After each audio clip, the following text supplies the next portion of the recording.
Good morning, students. We will be starting off with chapter 10, that is development.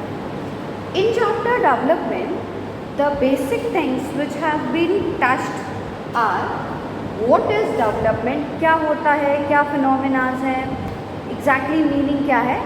इसके बाद we will reading the basic considerations of development. Then we will be touching the topic what are the different approaches, है ना. in over and all there are 8 approaches, उन सब के बारे में we will be talking. Afterwards we will discuss about sustainable development का मतलब क्या है, the challenges of development, वो क्या चीज़ें हैं जो challenge present करती हैं, and after that development models जो बने हुए हैं, इन development models का क्रिटिज्म जो है वो किन किन बेसिस के ऊपर होता है.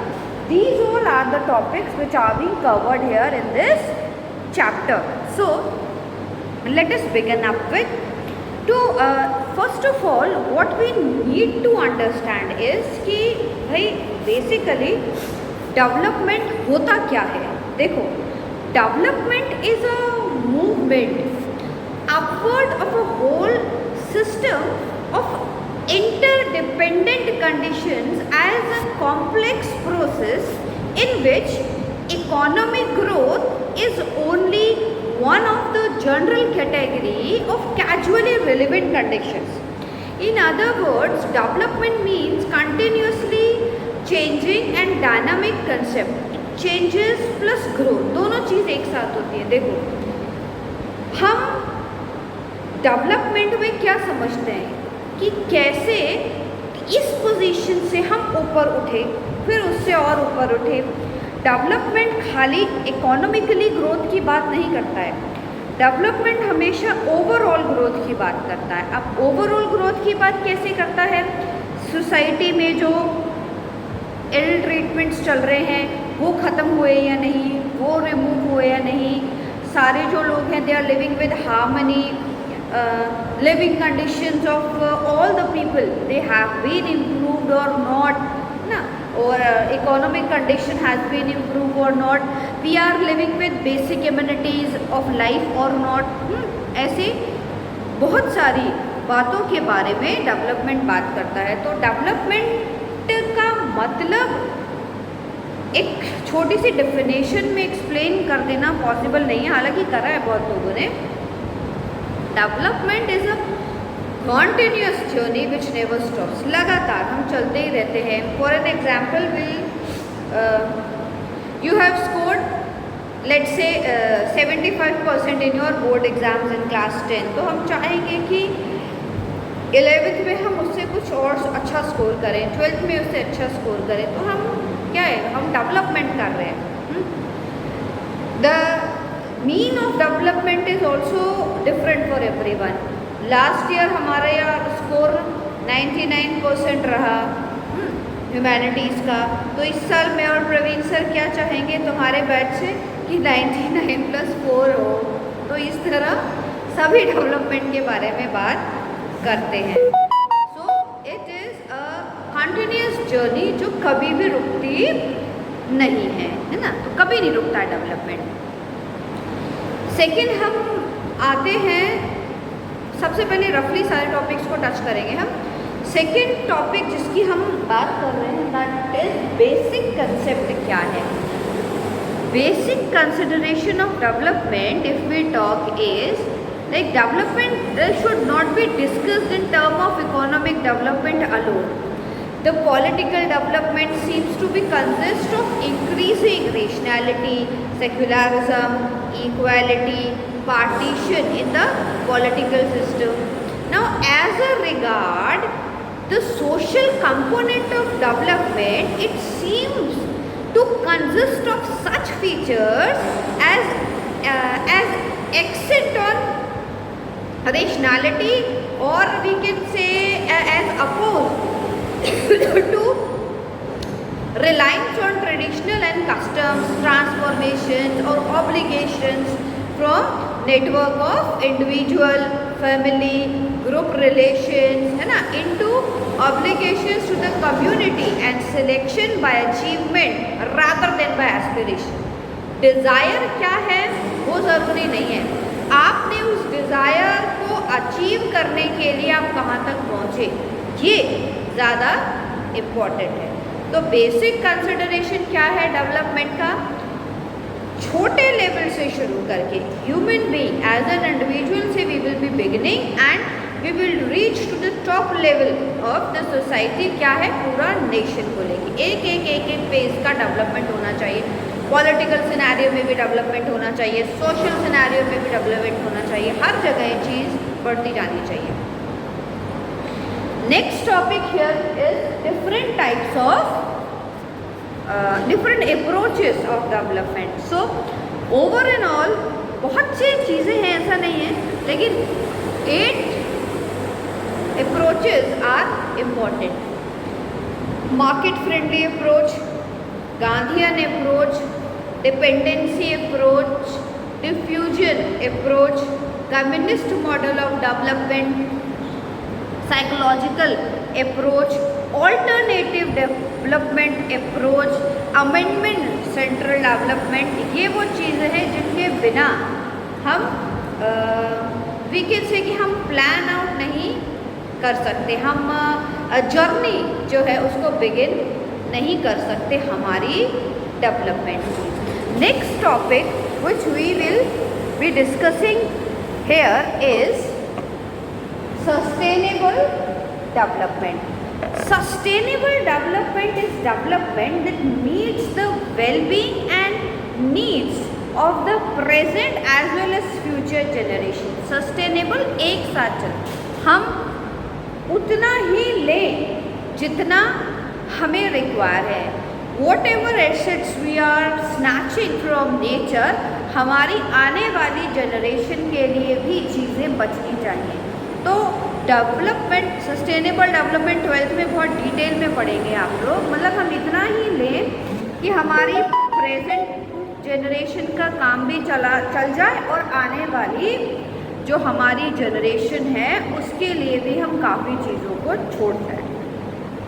Next is what are the challenges of development. क्या क्या चैलेंजेस आते हैं when we talk about development. Please देखो, the concept of development it gained importance after the second half of the 20th century। तब तक तो हम ऐसे ही चले जा रहे थे। 20th century के एंड होने के बाद हम लोगों का जो ध्यान है वो डेवलपमेंट वर्ड की तरफ एक्चुअली ज़्यादा जाता है। Like this was the time when a large number of countries in Asia and Africa are becoming politically independent। Decolonization जो है वो अपनी चरम सीमा पर था। We can say that most were impoverished, their population was living in a very low standard। The most urgent task in front of these countries was to solve the pressurizing problem of poverty। तो तब से ये development जो word है ये clearly निकल के सामने आता है। 20th सेंचुरी से पहले हम देखते हैं मोस्ट ऑफ द पॉपुलेशन जो है हमारी वो क्या है, मोस्ट ऑफ द कंट्रीज जो है हमारी में वो सब कॉलोनाइज्ड है, तो उनको कोई मतलब ही नहीं है। जो कंट्री किसी की कॉलोनी है दूसरा उससे कैसे बात कर रहा है, क्या बात कर रहा है, कितना चीज़ कर रहा है, इन सब चीज़ों से मतलब नहीं है। जब अपनी कंट्री की गवर्नमेंट आई तब ये सारी चीज़ें निकल के सामने आती हैं। अब various models have been framed for the development task. अब इन सारे ही मॉडल्स का कहीं ना कहीं क्रिटिसिज्म भी होता है। Criticism of development have pointed out that the kind of development models which have been adopted in many countries has proved very costly for the developing countries। दो फेज में बटा हुआ था वर्ल्ड, डेवलपिंग और developed countries. Developed countries financially बहुत strong थे और अपने लोगों के डेवलपमेंट के लिए बहुत चीज़ें वो कर सकते थे, लेकिन वो मॉडल जो डेवलपिंग कंट्रीज थे, न्यूली कॉलोनाइज्ड कंट्रीज थे, न्यूली डिकॉलोनाइज्ड थे, उनके लिए बहुत महंगे प्रूव हो रहे थे। अब the model of development has also high social cost. Displacement has led to the struggle in many countries. बहुत ये जब पूरा वर्ल्ड डीकोलोनाइजेशन का फेज देख रहा था तो बहुत ज़्यादा प्रॉब्लम्स थी।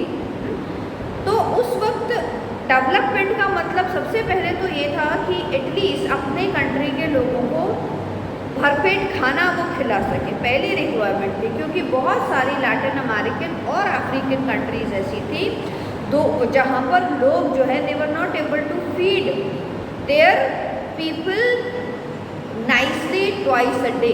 सबसे बड़ी प्रॉब्लम तो ये थी।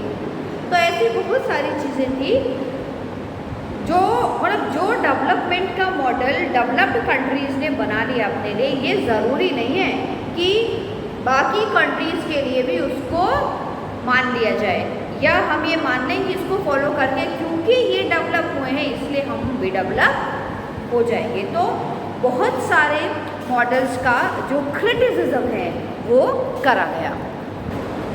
So these were all the terms या कोर है चैप्टर का। Let us begin to discuss chapter in elaborating manner. देखो, first of all let us discuss few more things regarding development, or we can say let us start answering the question what do you understand by the term development, or all the sections of society। क्या उन सब के लिए development एक ही phase में हो सकता है? नहीं, ये पॉसिबल नहीं है। Anyhow, see, development is a continuously changing and dynamic concept. So we cannot take development in a mere form. Since the beginning of the civilization, it had been taking different shapes and different dimensions. जैसे ही हम civilization की उसमें पहला step रखा वैसे वैसे development जो है वो शुरू हो गया। It is very difficult to give a definition of development which is universally accepted.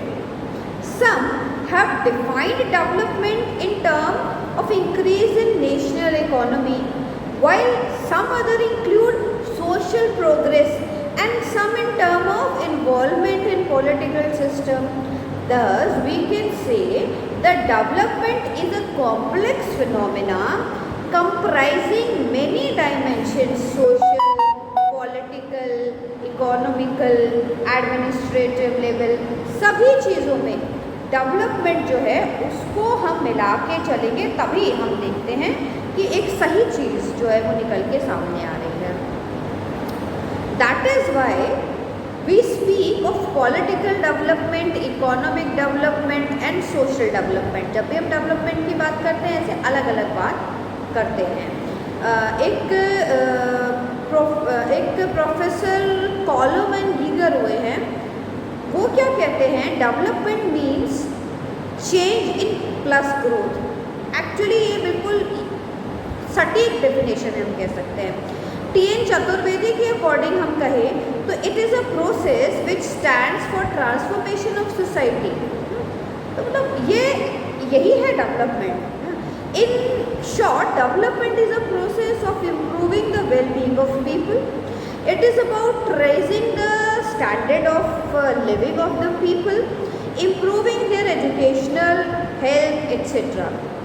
Moreover, it is not at all essential that all sections of society would get benefited or by the term development.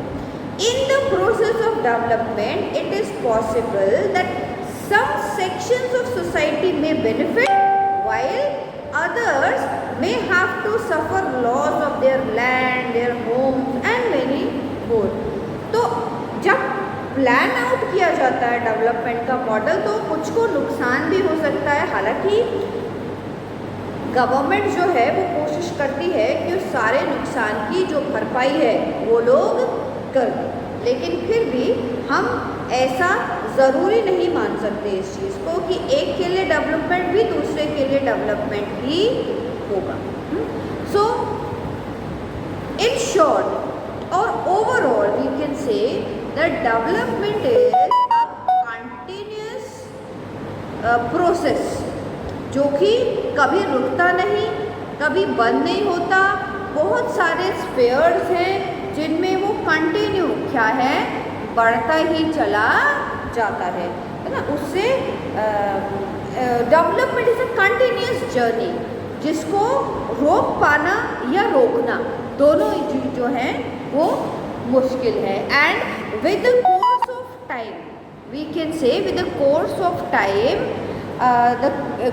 this concept of development has undergoes many changes in the years. In the beginning we can say developing countries जो है they follow western concept of development only. For development we were looking towards west कि वहाँ जो हो रहा है वो सब कुछ ठीक है, but gradually in India we have started like with 5-year plan concept था. So concept of development adopted in underdeveloped countries and developing countries have been criticized because development models have proved very costly. अब लेकिन उस दूसरा पहलू अगर हम इसका देखें तो हमें तो कुछ पता ही नहीं था, तो अब किसी न किसी से तो लोग हैं कि भाई ये जो कर रहा है ये ठीक कर रहा है तो चलो लेट अस फॉलो हिम. अब the model of development has also had high social cost due to big projects. A lot of people have been displaced from their homes, from their localities. जैसे mega dams जब बने India में तो उसके वहाँ आसपास रहने वाले जो लोग थे उन्होंने क्या करा, दे लॉस्ट देयर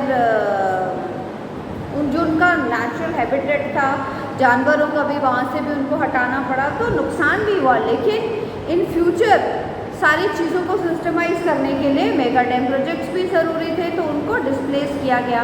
अब displacement created the problem of refugee and a lot of people lost their livelihood due to displacement, like traditional skills में be lost. This is also a loss of culture. तो मतलब ये problems जो हैं या we can से इस तरह की जो प्रॉब्लम्स हैं वो आती ही रहती हैं। Development has also affected the environment, building of commercial enterprises along the shore line is considered the main cause of tsunami, और the ice in Arctic and Antarctic region is melting due to the increased emission of greenhouse into the atmosphere. So in short we can say कि in the long run ecological crisis will badly affect in all of us due to development. लेकिन industrialisation भी उतना ही ज़रूरी था। तो अलग अलग लोगों का जो कंसेप्ट है ग्लोबलाइजेशन को देख के वो जो है वो अलग अलग है। अब क्राइसिस के साथ साथ हम बात करते हैं कि भाई एडवांटेजेस भी तो हैं इसकी, डेवलपमेंट की एडवांटेजेस भी तो हमें मिली। लाइक एडवांटेजेस ऑफ एडवांसमेंट के साथ डेमोक्रेसी आई। अब advantage of democracy over other form of government for ensuring that decisions are made to promote the common goods.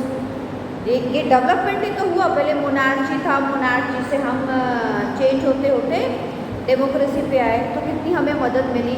Now days the best form of government is democracy, है ना। From many angles the distinction between democracy and dictatorship is that in a democracy conflict over मतलब that democracy conflict over resources or different victims of good life are resolved through debates and respect for the right of all, and these things cannot be done in other form. और there is a difference between many plans, power sharing है, ये सारी चीज़ें आई ना। बहुत सारे plans intention जो है निकल कर आए जिन्होंने कि आगे चल के क्या करा, हमारी मदद करी डेवलपमेंट में। जैसे जैसे मतलब डेमोक्रेसी और डेवलपमेंट दोनों एक साथ जो है वो आगे बढ़ते चले गए। Both democracy and development are concern with realising the common good. By what process can the common good can be defined, है ना। इस चीज़ के ऊपर जो है वो डेमोक्रेसी ने वर्क किया और ऑटोमेटिकली डेवलपमेंट जो है वो हमारा, हम देखते हैं सारी कंट्रीज का, नॉट ओनली ऑफ इंडिया, सारी कंट्रीज का जो है वो बढ़ता, रेगुलर बेसिस पे बढ़ता चला गया। सो one more thing which we need to know is like in our view, how successful have popular struggles been in making the state responsible to the social and environmental cost of development? मतलब हम अगर ये discuss करें, जितने भी popular struggles हुए, like जब dam project आया तो एंटी डैम मूवमेंट भी आया, नर्मदा बचाओ आंदोलन जो है वो बहुत उस पर चला, हालांकि उससे कुछ हुआ नहीं। जब भी कोई एनवायरनमेंट मूवमेंट्स चले, सोशल मूवमेंट्स चले, जैसे चिपको मूवमेंट था, एंटी एरेक मूवमेंट था, है ना, किसान आंदोलन था, हाई कॉस्ट ऑफ इलेक्ट्रिसिटी को बेयर करने के लिए, मतलब इस तरह के जो चलाए जाते हैं, प्रोजेक्ट्स करे जाते हैं, वो क्या डेवलपमेंट में हेल्पफुल होते हैं, गवर्नमेंट के लिए क्या रोल प्ले करते हैं। देखो, हर किसी का अपना अलग अलग ओपिनियन है। If you ask in my opinion, in my view, popular struggles they get great success in making the state responsible, especially when we talk about democracy, to the social and environmental cost of development। क्योंकि जो जहाँ पे रह रहा है वहाँ अगर कोई डेवलपमेंट प्लान आता है आगे, तो वो कितना सक्सेसफुल है कितना नहीं, ये कौन बताएगा? ये वहाँ के रहने वाले बाशिंदे ही तो बता पाएंगे। अब the concept of development, it gained importance after the second half of the 20th century। Already हम बात कर चुके हैं इस बारे में। This was the time when a large number of countries in Asia and Africa, they got their political freedom from their colonial rulers। अब कॉलोनिकल rulers ने ऑलरेडी उनको बुरी तरह जो है वो ख़राब कर दिया। कैसे? रिसोर्सेज नहीं है उनके पास, डेवलपमेंट के नाम पर उनका कुछ भी नहीं हो रहा है, ये सारी सोशली वो बहुत बैकवर्ड है, इलिटरेसी थी, तो ये सारी कॉमन प्रॉब्लम थी, अनएम्प्लॉयमेंट बहुत ज़्यादा था, तो ये बहुत सारी प्रॉब्लम्स थी जो कि कॉलोनिकल कंट्रीज़ जो थे वो उस वक्त फेस कर रहे थे। अब उनमें से the most urgent task in front of them was to solve the problem or the pressuring problem, we can say, of unemployment, poverty, malnutrition, illiteracy, lack of education, or lack of health institutions, etc. है ना, that a majority of population faced. Now the concept of development had undergone many changes in last decades, we can say. In the beginning years, the focus was on catching up with the West in terms of economic growth and modernization of the society. But gradually हमें समझ में आया कि बात इतनी सी नहीं है, इतना सा करने से हम डेवलप नहीं हो जाएंगे। अब क्या हुआ? Developing countries, they adopted goals like faster economic growth through industrialization, modernization of agriculture, or extending and modernizing their education system. Now, it was believed at that time that the state means country, was the only agency capable of initiating that type of social and economical change. Now, several nations, they embarked upon ambitious project of development, generally with the assistance of loans and aid from the developing countries, WHO, IMF, World Bank, UNO, जहाँ से भी मतलब उनको loan मिला, they started taking the loan For instance, for example, our own country, they initiated a series of 5-year plans. अब इससे क्या हुआ, for countries development, they made starting from in 1950s से प्लानिंग कमीशन बना, उसके बाद से हमने शुरुआत कर दी थी. And these 5-year plans, they include a number of mega projects, mega dam projects, electricity projects, etc. मतलब बहुत सारा. अब इसमें मेगा डैम प्रोजेक्ट में हम देखें भाखड़ा नांगल था, the setting up of several steel plants, उनको भी सेटअप करा इन्होंने. और इसके अलावा modernisation in agriculture, mining, fertiliser production, improving agriculture techniques, ये सारी चीज़ें जो थी ये हमने करी. Now, it was expected that a multi-pronged strategy would have an impact on the economy and significantly increase the wealth of the country. ऐसा मानना था हमारा, ऐसा हम सोच रहे थे कि ये सब करके कंट्री जो है वो एकदम से अमीर हो जाएगा, एकदम से हमारे पास पता नहीं क्या आ जाएगा. It was also expected that the emerging prosperity would gradually trickle down to the poorest section of the society and assist to reduce inequality. मतलब ऐसा लग रहा था ये सब करके एकदम से जो वीकर सेक्शन ऑफ सोसाइटी है हमारा, उस तक भी हम सारी चीज़ पहुंचा पाने में कामयाब हो जाएंगे, जो कि हमारा एक वहम निकला. Apart from this, a greater deal of faith was also placed in adopting the latest discoveries of science and state-of-the-art technologies. New education institutions like Indian Institute of Technology, they were being set up and with the collaboration of advanced countries in order to have access to their knowledge. They had become the top priority of the government. उनको लगा इसके बिना तो हम कुछ कर ही नहीं पाएंगे. It was believed that the process of development would make the society more modern and forward looking and set it on the path of growth. ऐसा इन लोगों को लग रहा था.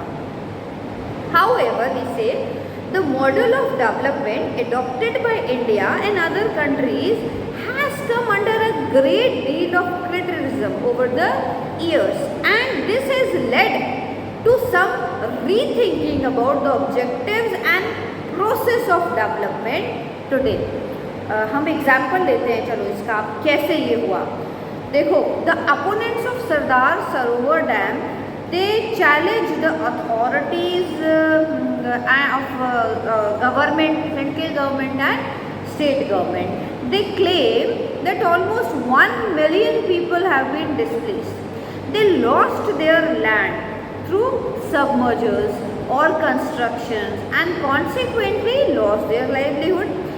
After a long agitation and decision by the Honorable Court, the affected people got compensation and the state were held to bear the economic cost of the project. बहुत time बाद जाके हुआ.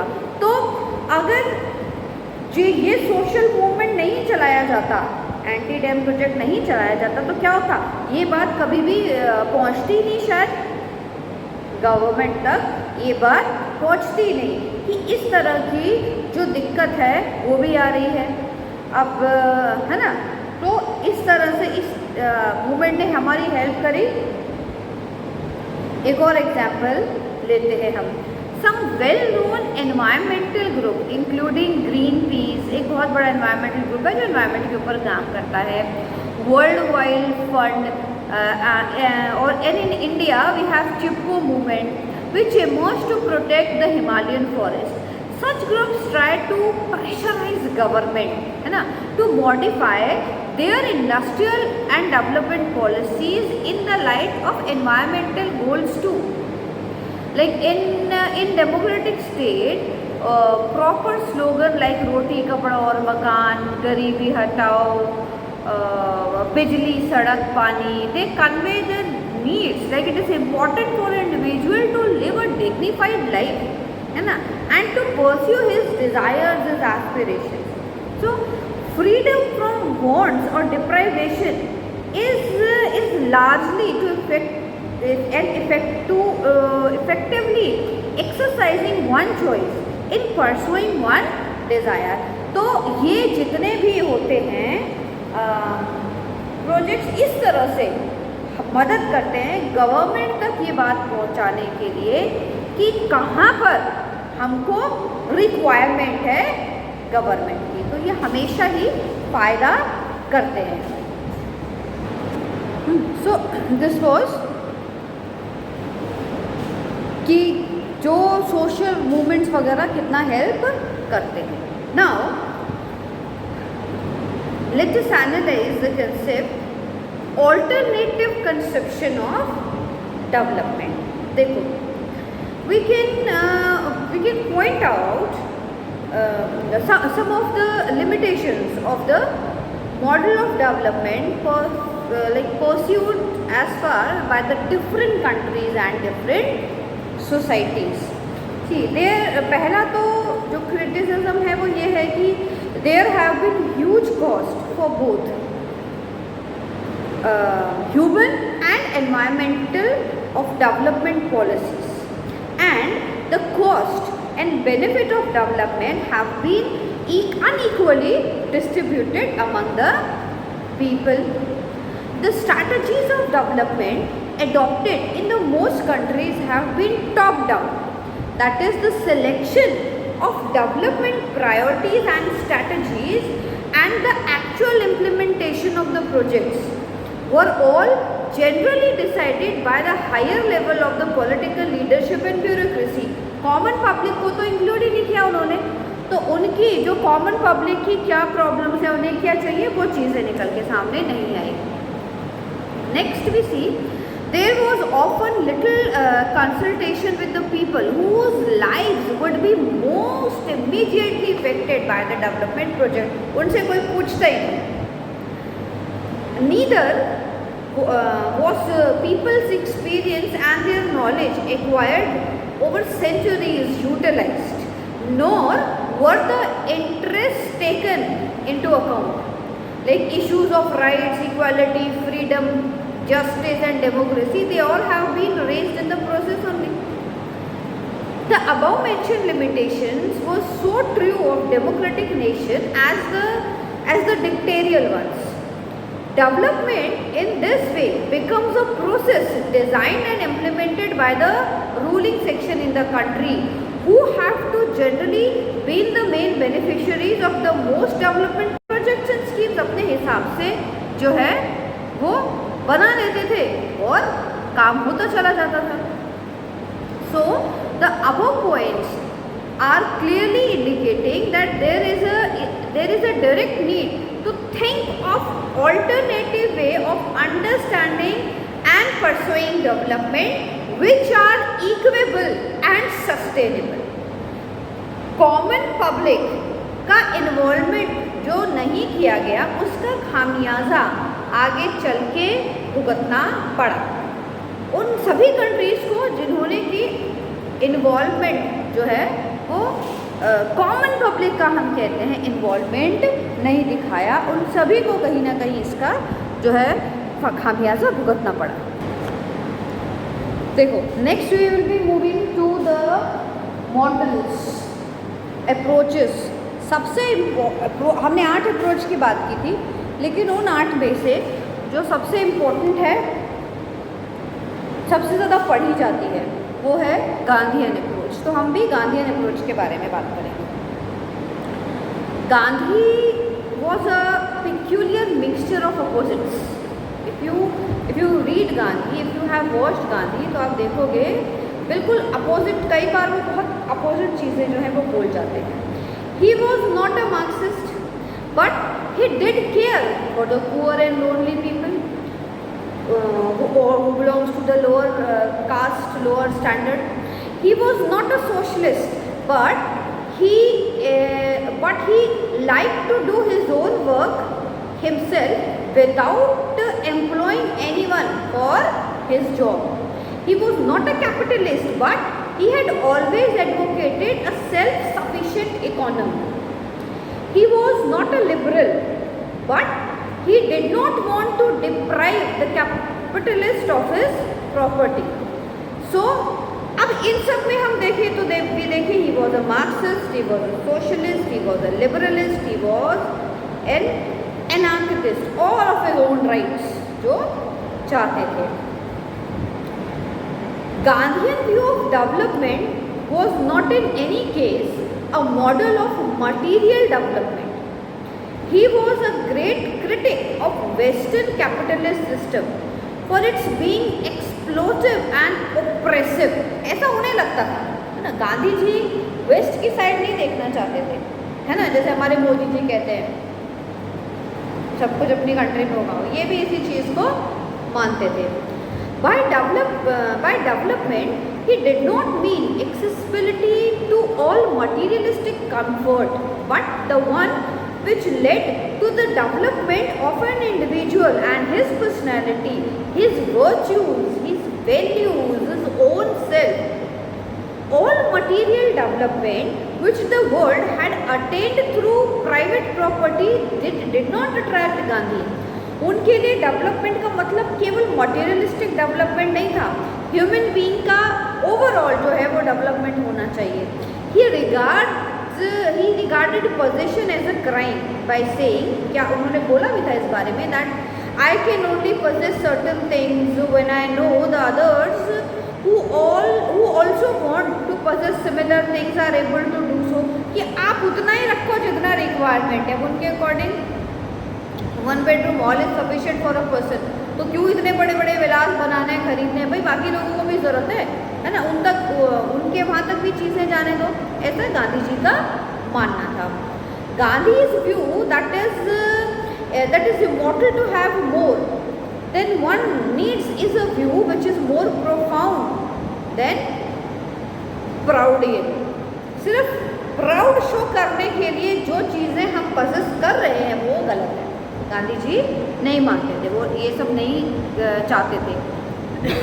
ये भी नहीं चाहते थे कि चीज़ों का ज़्यादा इकट्ठा करना बिल्कुल ठीक नहीं है.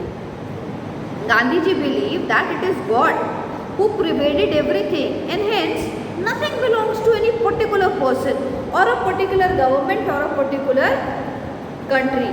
For him, the capitalist is a servant of what he possesses, as it is the worker who produces value through his labor at best.